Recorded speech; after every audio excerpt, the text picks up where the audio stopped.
ASO Fire Comsal Broward Sheriff's Office Fire Rescue Units and Stations, please stand by for a special announcement.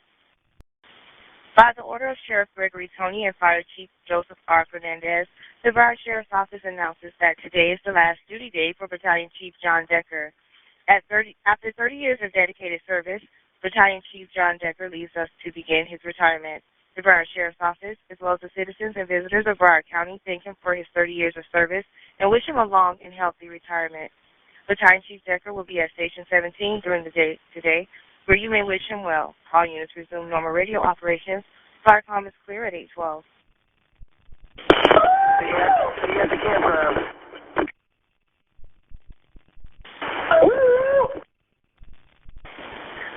Johnny Fast Feet rides to the sunset.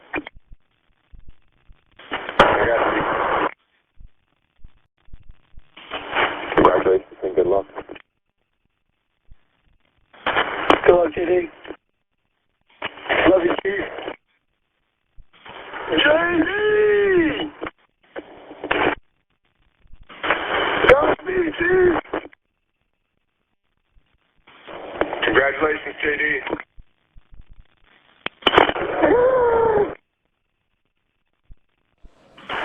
SA1, Johnny. Good luck, John.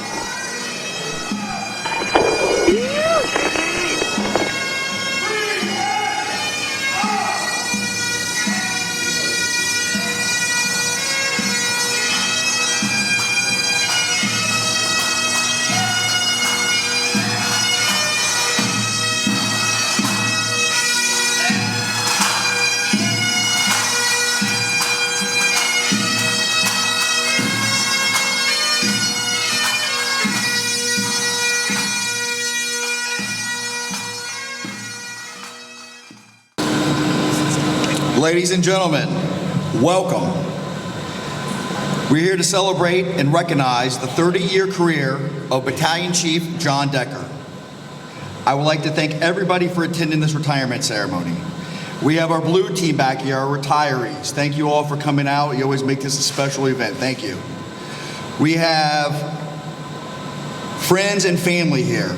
John's wife, Susan, his children, Gabrielle and Michael, his mom and dad, John and Elizabeth, his sister, Lisa, and a whole bunch of extended family. So if I forgot anybody, I apologize. Welcome. John Decker graduated high school in 1985 and completed his EMT Fire Academy training by 1987.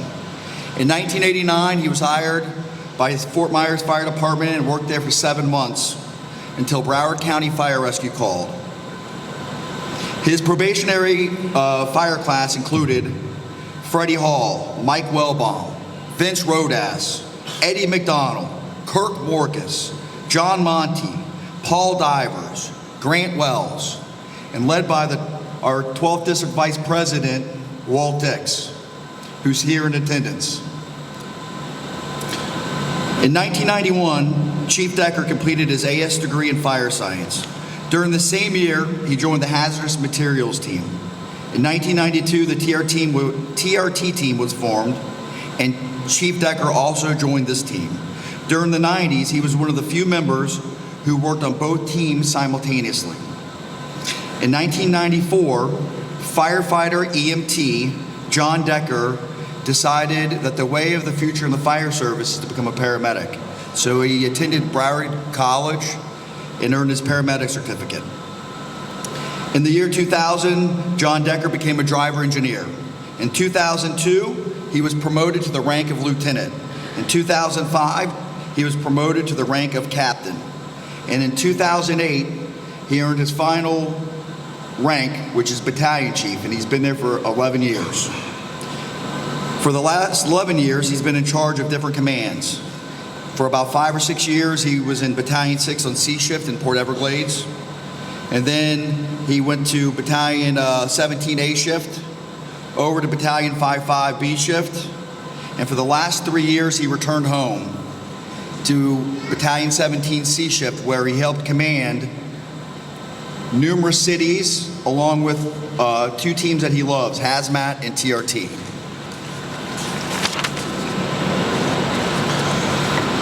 Over his career, Chief John Decker has received nearly 24 letters of commendation.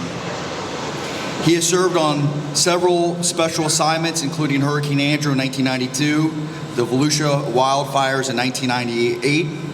And I asked him recently, I said, John, just tell me some of your calls. And he went through a whole litany of calls that he had been on in his career. And he goes, you know, early on in my career, there's calls that really make impact. And he goes, I was on a fire, and a gentleman here at Grant Wells he was on with it was a mobile home fire. Ripping fire, they showed up, heavy smoke and flames showing. And John and firefighter Wells took an axe and went to the back of the trailer and cut a hole through it and pulled 2 people out, while the other firefighters went to the front. And then he goes, you know, the other call that really stood out to me was a TRT call up in Parkland, in which they showed up and a guy was in a trench and the trench collapsed. And it was a cold January day, very rainy. And when they showed up, the guy was trapped and his head was in sand, like quicksand, something you see in the movies. And for about an hour and a half, they did everything to get this guy out. And at the end, he survived and he lived. But he goes, when you see somebody on the clutch of death, on the verge of dying, and you could get in there and make an impact like that, it makes his career all worthwhile. John is passionate about leading and coaching. Michael and Gabrielle, your father never shied away, backed away, or has been timid in leading his troops in emergency scenes or training. I have been on numerous fires and extrication calls with him, and he always leads from the front. We are on an airplane crash in Weston, just west of Weston, off Route 27, where a plane crashed on the embankment on the levee. Chief Decker was right in there. We recently went to a TRT call up in Pompano. Chief Decker was right in there. And about a month ago, we had a good house fire, a bad house fire over here, in which a house caught on fire, fully involved. And 2 houses were on either side of it. And Chief Decker showed up, took command, directed his units and his personnel, and fortunately saved 2 other additional homes. There's an old motto that to teach is to learn. When it comes to coaching, John became a state certified fire inspector in 2000, or instructor in 2002. Michael and Gabrielle, not only has your dad coached you in softball and baseball, but he has taken this same passion and helped mold students in TRT, probationary firefighters for our department, been at the Broward Fire Academy and taught basic standards, and has taught marine firefighting to people all over this world. There are many people in this department today in the state of Florida who have been taught by Chief Decker and performing their jobs better because of the lessons he taught them. Passionate until the end. 3 weeks ago at Station 32, we were running a blackout drill. And the drill consisted of a 200-foot pre-connect coming off one of the engines. It flaked around inside the station. You had to put a hood over the face, go on air, and at the end of this 200-foot section was a dummy, 150-pound dummy, and packed out if it was a downed firefighter. Sometimes when people are towards the end of their career, they might shy away from physically demanding exercises. Well, we had a 3-person crew getting ready to go in, and one of the person had an equipment malfunction. And Chief Decker is standing there. And when this person couldn't go in, there's only 2 of them, without me saying one word, he goes, I'm going in. I'm going in. I said, you're going to go in? He goes, oh, yeah. And he ran over to his truck, and I challenge any of you probationary firefighters to put your gear on as fast as him. He put his gear on, he put his tank on, blacked out, and went in on this 200-foot search. To me, that shows leadership.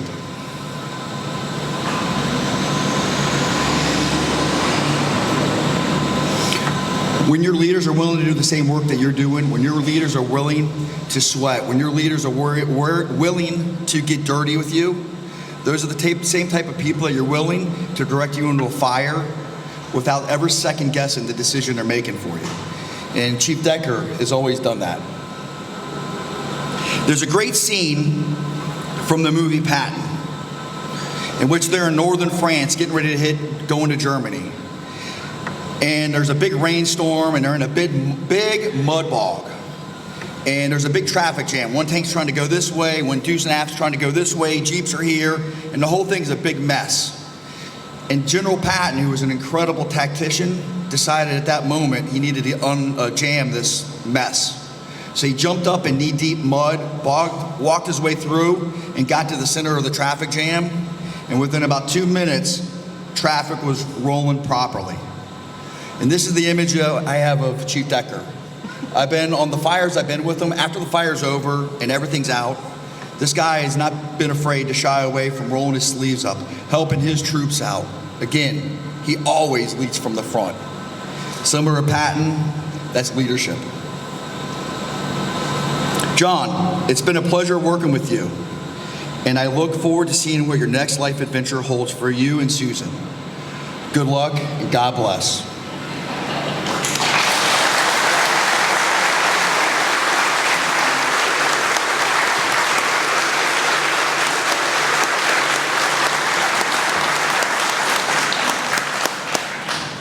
Now we will do a crew final inspection.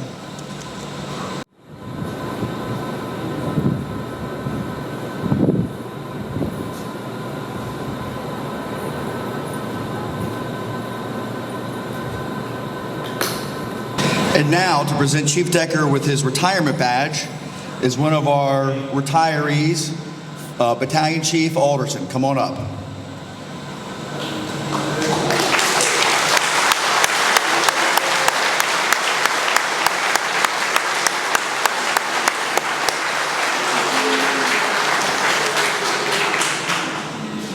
Johnny, I must admit, it's a great pleasure to present you your badge, join the retirement, and all the precious years that we had together, working together, running those fire calls. It's been a pleasure, and I'm glad that you'll finally join the ranks of retirement with us. Thank you. Congratulations, brother.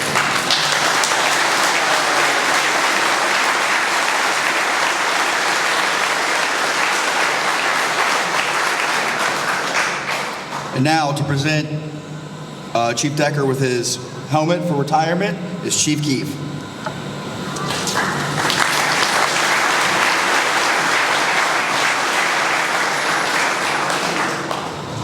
John, before I give you this helmet, everybody knows I usually have a little story. And with John, it's a pretty simple one. I got the great pleasure of working with John on his shift, seeing him go from firefighter, driver, lieutenant, captain, all the way to chief. Proud for me, but John was salt of the earth, always had your back. You never had to worry about him. He was a true brother. Where I really recognized that was at a Oktoberfest. So there's always the story of Oktoberfest with John, you know. So we're in Lake Worth. John comes up to me, Tim, so glad you could come. I'm like, hey John, where did you get that? He's got this nice big goblet of beer in this beautiful crystal mug. He goes, I got it right there. So I march over. Next thing you know, I'm basically rolling around on the ground in the mud pit, trying to get one of these.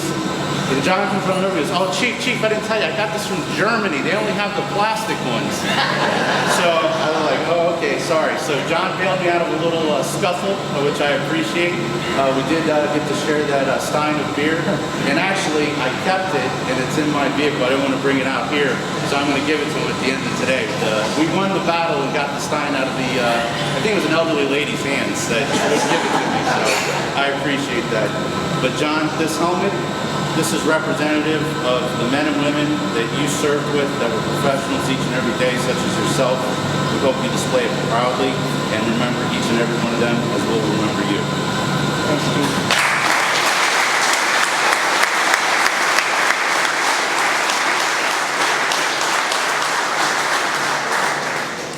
And now, the crew presentation.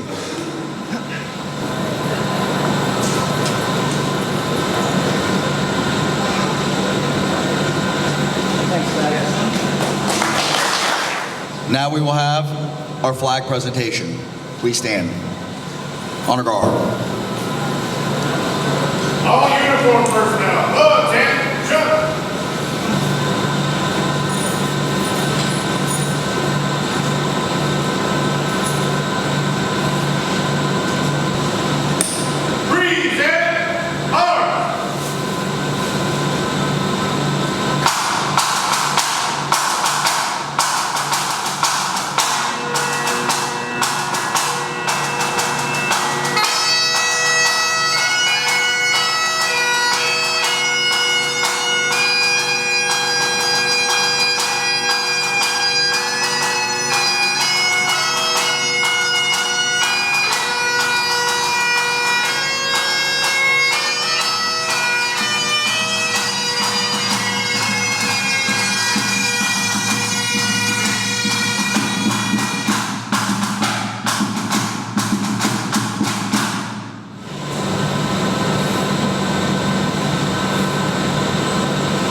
And now Chief Hernandez will present Chief Decker with his retirement flag.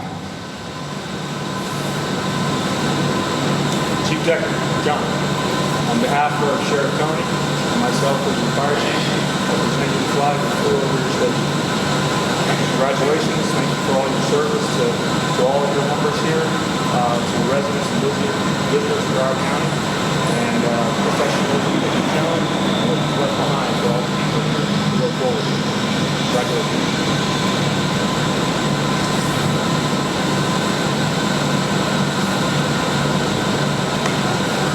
I just want to take a moment.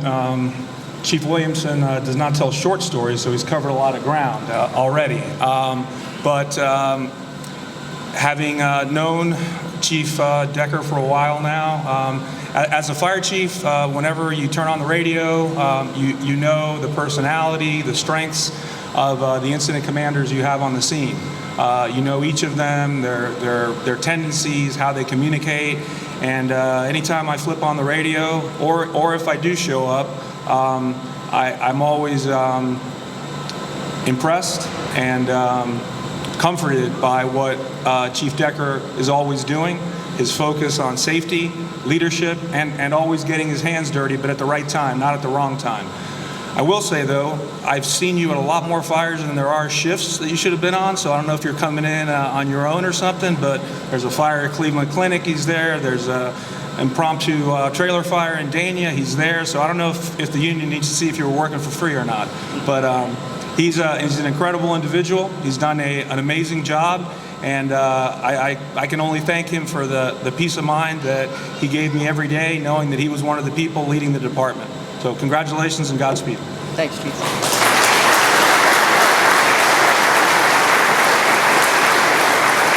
Please sit down.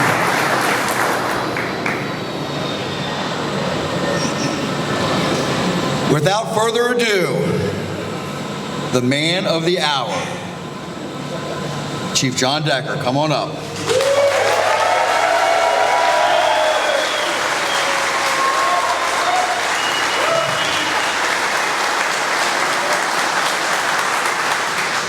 Good morning. I have a speech, but I'm going to have kind of a pre-speech.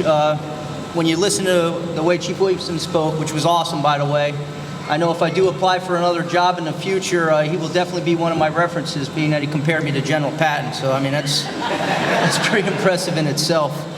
I also like to thank Chief Benny Alderson, who's been my mentor. I learned so much from that guy, and I'm truly honored to have you here today to present me my badge. That was awesome. To Chief Keefe that presented my helmet to me. And more importantly, Chief Hernandez, who's he's probably breaking his back 16, 18 hours a day, trying to keep this department going in the right direction. Like Chief Williamson said, I've been a coach throughout my career, and we were on a vacation about 7 or 8 months ago. We went and visited my daughter in Germany, and my wife says on the last night, the next time that you're going to see, the next time we're all going to be together is when your dad's ceremony in November. So the kids start chuckling, and they're like, oh, yeah, great. This is going to be one of these post-game speeches where Dad gets all emotional. He starts tugging on his ears. He bites his lip. So I'm going to keep my hands glued to this podium today. So a few other things that I want to say is if I exhale at any point during this ceremony, Ray, duck. One of these buttons may fly off. It's a maze I got in this coat. And on a serious note, those of you guys that are 2, 1, 3-year people, probationary officers, when this ceremony is over, take a moment to go over there and talk to these people that are in the blue shirts. This was the generation before you that got us where we are today, and I thank them for that. Thank you guys for all being here.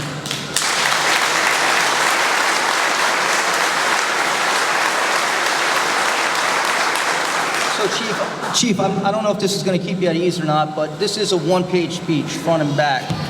I should have you out of here by lunchtime. Okay, now here's the official speech. Good morning and thank you all for being here. You don't work 30 years working your way through the ranks on your own. It takes the support, hard work, and learning from the best people in the profession, past and present. And of course, the love, patience, and understanding of my family and friends. I am truly grateful to all of you that have attended here today. Thank you. This is truly a humbling moment for me. I would like to first acknowledge the great job that our Honor Guard does time and time again. You guys are the best. The Black Pearl Pipes and Drums, truly awesome job. It has been emotional enough when you attend so many of these events, but when it truly hits home is when it's for you.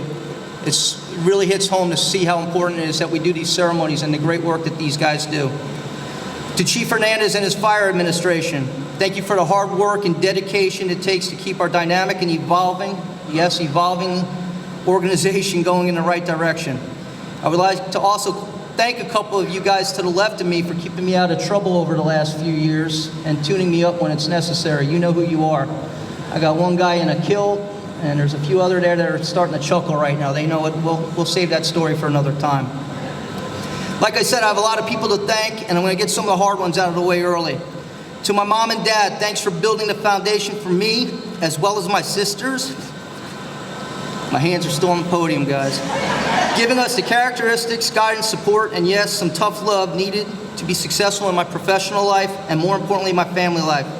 I want to especially thank you, Mom, for bringing me by Uncle Rob's and Uncle Al's fire stations when I was a little guy. Who knew that's all it would take for me to find out what I wanted to do when I grew up? To my wife, Susan, I'm just going to go ahead and say it. Thanks for putting up with my ass. If you ask her privately, she will probably tell you she's raised 3 children over the last 25 years. 2 that she's given birth to, and 1 big baby that she's been taking care of, me. I want to tell you that you've been the spiritual rock of our household. Thank you for your patience, and thank you for your profession as a school teacher, and being an unbelievable mom. I love you. Now the real fun starts with me being in the house every day. Yay! To my children, Gabby and Michael. Now, if I didn't write this a few days ago, I may have changed up this part of the speech. We'll get to that later. Thank you for being great kids, especially in your high school years. It was comforting that when I was leaving for a 24 or 48-hour shift, not worrying because I know you guys were focused on your schoolwork and athletics. Plus, I knew your mom wasn't going to put up with any nonsense either. Continue to pursue and accomplish your goals and dreams. May you find a profession that will keep you fulfilled and rewarding as the fire service has been for me. Chief Williamson already stole a little of my thunder on this, but I'm gonna say this part of the speech anyway. To the guys I started with back in December of '89, Group Tenacious, thank you for the 30 years of brotherhood, friendship, and representing this organization first class. I don't know how many of you guys are in attendance today, but if you are, go ahead and raise your hand because you deserve the accolades as well as I do.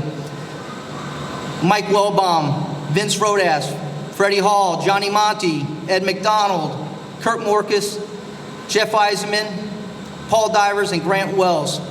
You guys are great, and I'm always a phone call away if you need me.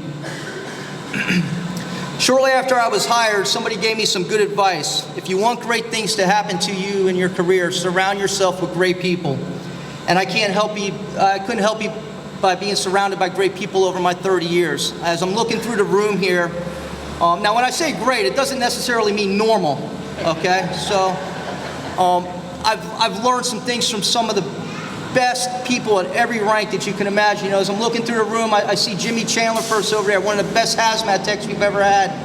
Chief Shelnick, who he's kept me out quite a few troubles over in the port. Chief Ed Fighter-Kyle, who took a red-eye flight from Las Vegas to be back here today. I truly thank you for that. Stevie Ryback, Captain Walt Dix, Mikey Walker, Tori, Andy from TRT. I see Lenny in the back, Scotty Monroe, the McMahons, Phil Kalarovich, and you know my fellow battalion chiefs that I see here in the front row that I've learned through and learned with throughout the years and bouncing ideas off of one another. I also want to thank Ray, who's this guy right here in front of the camera, who's been a battalion chief and has done so many of these ceremonies, videoing it for us, and he does a great job. And this is the first time I think anyone's ever given you recognition, so I'm going to put that in there, okay, just for future notice. So after our group was hired in 1989, there weren't any groups hired after us. There were no big groups hired. We were the last 10 from Broward County Fire Rescue. There was 1 or 2 guys that got hired, but that was it. Over a 13-year period, because of annexation and the politics of Broward County, there were a couple of years where the least senior guys, which I was one of, were worried about their positions being cut from the budget every year, especially the early years. I want to say thank you to the unions that have been serving us over the past and present, that have fought, negotiated, and worked hard with management to get us where we are today. In my career, I have witnessed us merging with the sheriff's office and then with 6 cities, and built this department to nearly 700 personnel to become one of the biggest, best trained, and best equipped in the state. We have truly come a long way, and thank you guys for all your hard work. Like Chief Williamson said, man, you stole a lot of my thunder on this. Since November 2008, I have held the rank of Battalion Chief. It has been a pleasure working along all the crews I got to supervise over the last 11 years. I had 5 good years in Station 6, well, 6 good years in Station 6 with a crew that was led by Captain Watkins. I think I see Kevin Kenny and Todd Fopiano. They were part of that crew. Thank you guys for being here today. I spent a little bit of time out in Weston, Battalion 5-5. I think I saw Rob Molinary here. Thank you for showing up today. All great crews. My last 4 years, I've been with Battalion 17. I've been led by some of the best captains that you can ever ask for. Pete Tozzi from Station 28, Kayla O'Brien from Station 27, Captain Ariola from Station 32, Captain Lindauer, Chief Lindauer. He just got promoted yesterday, guys, so congrats to him. From Station 17 and his crews. And my special op teams, hazmat team that was led by Captain Rodas, and the technical rescue team that was led by Captain Brannigan. So thank you guys for all your hard work. I'm going to finish with a short story. I don't know if he's here today. I wish he was, but this is something that was said to me 15 years ago. I was a lieutenant at the time, and he was a rookie. And it's something that you hear a lot today, or something that we preach to our new recruits there, but it was kind of like the first time I heard it from anybody, and I wanted to give him the credit. And the story is kind of short.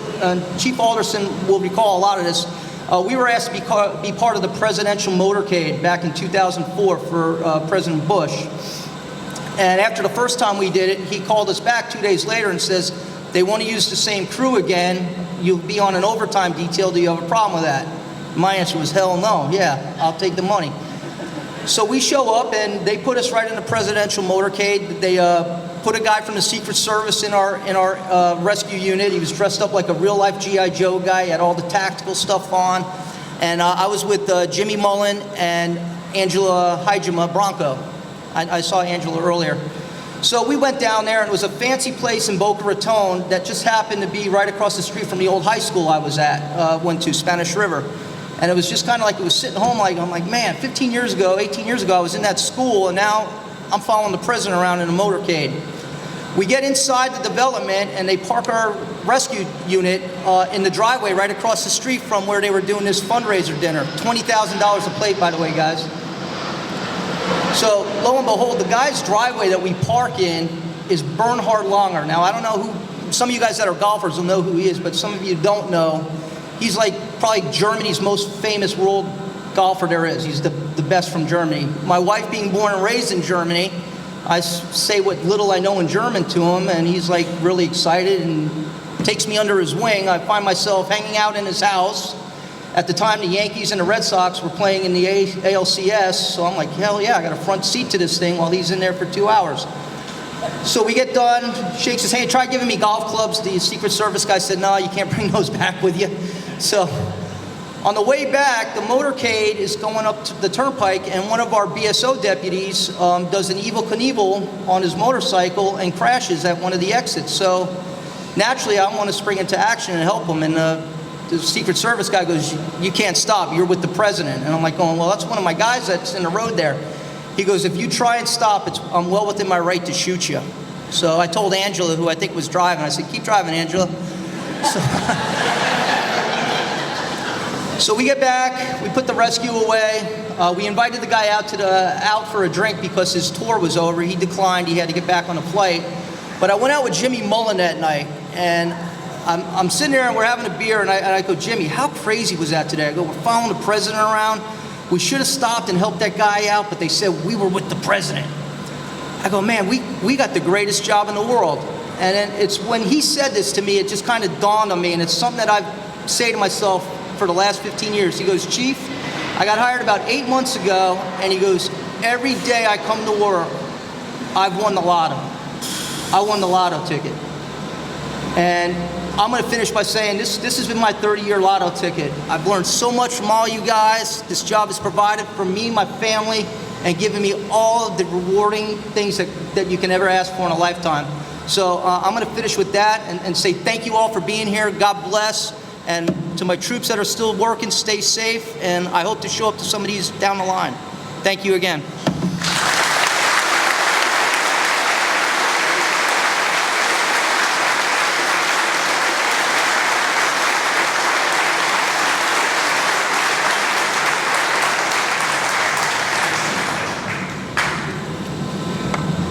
Can I get one more round of applause?